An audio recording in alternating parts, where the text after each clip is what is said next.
Place à l'invité média et Céline Aslo de retour à mes côtés pour parler de ces émissions emblématiques de France 3, d'une qui fait partie de ces émissions, des Racines et des Ailes, diffuse ce soir son 400e numéro. Oui, 400 numéros tout de même, ça fait partie de ces émissions qu'on reconnaît du coup dès les premières secondes du générique. Grandes envolées lyriques de Des Racines et des Ailes chaque mercredi soir sur France 3. On remonte le Tibre ou on descend la Charente, on survole le château de Versailles ou on explore Notre-Dame de Paris. On visite les vignobles du Beaujolais, on flâne le long de la route Napoléon, des balades culturelles proposées par la chaîne depuis 1997. Alors les détracteurs ne mentent pas de pointer du doigt le classicisme de l'émission, mais les téléspectateurs répondent toujours présents. On est autour cette saison de 3 millions de fans en moyenne chaque semaine. Et le créateur de l'émission, c'est vous, Patrick Charles. Bonjour. Bonjour, merci de m'accueillir. Aujourd'hui, directeur des magazines de France 3. Vous avez lancé Des Racines et des Ailes avec Patrick de Carolis. Absolument. 400 numéros. Vous n'avez pas encore fait le tour du patrimoine Ah non, français. je ne pense pas. Non, je ne pense pas. Qu'est-ce qui reste à faire? Je pense que c'est une émission qu'on renouvelle en permanence, et je dirais que chaque numéro que nous mettons à l'antenne génère des idées pour le suivant, donc je pense qu'on a encore...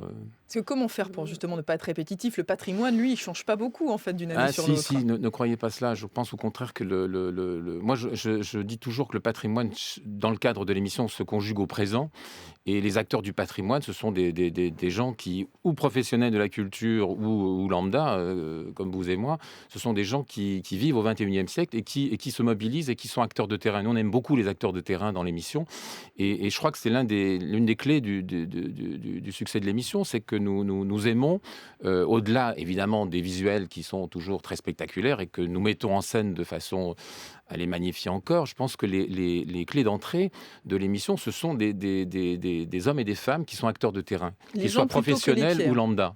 Je veux dire, c'est important parce que l'émission, à l'origine, nous l'avons lancée avec les professionnels de la culture, qu'ils soient historiens, qu'ils soient architectes, peintres, directeurs de musées et autres. Et au fur et à mesure, on s'est rendu compte que le patrimoine, c'était l'affaire de tous. C'est ça aussi que l'émission dit, je crois.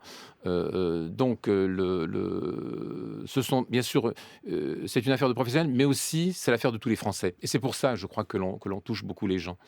L'émission ce soir, elle est consacrée à Rome et au fleuve le Tibre, mais de manière générale, vous allez un petit peu moins à l'étranger qu'avant ces dernières années. Vous voulez vous centrer davantage sur le patrimoine français? D'abord, on est sur une chaîne qui s'appelle France 3, qui est la chaîne des régions, par définition. Donc, il est important que l'on parle des régions de France.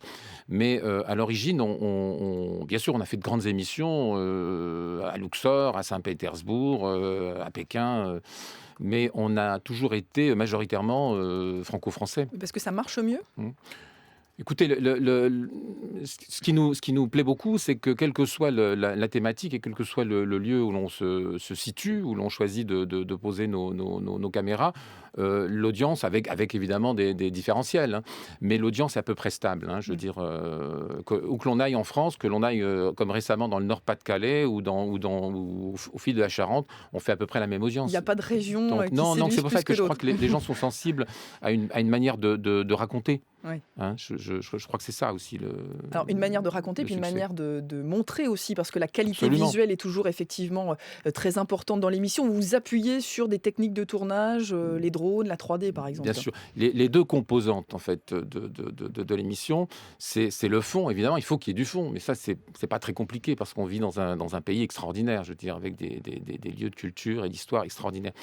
Et c'est aussi la forme. Donc c'est vrai que d'emblée, on a voulu faire une émission très spectaculaire. Donc à tout coup, l'émission est très spectaculaire. Et pour cela, on met des moyens très importants. Donc évidemment, c'est les drones. On a été probablement les premiers ou parmi les premiers à utiliser le drone, mais c'est aussi les nouvelles caméras, l'éclairage. Je veux dire, aujourd'hui, on peut investir des lieux avec beaucoup moins de matériel et c'est un confort, évidemment, par rapport aux dispositifs très très lourds qui étaient les nôtres à l'origine. Il y a des choses que vous pouvez filmer aujourd'hui qui étaient impossibles à faire il y a quelques années encore? On les filme autrement, en tout cas. Je ne dirais pas que c'est...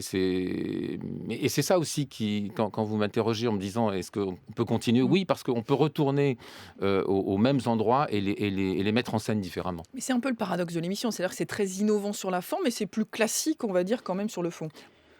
Si vous voulez, oui. Mais vous savez, les émissions référencées, je veux dire, on peut plus facilement les caricaturer. Donc, oui, si vous voulez, on peut dire que c'est classique, si vous voulez.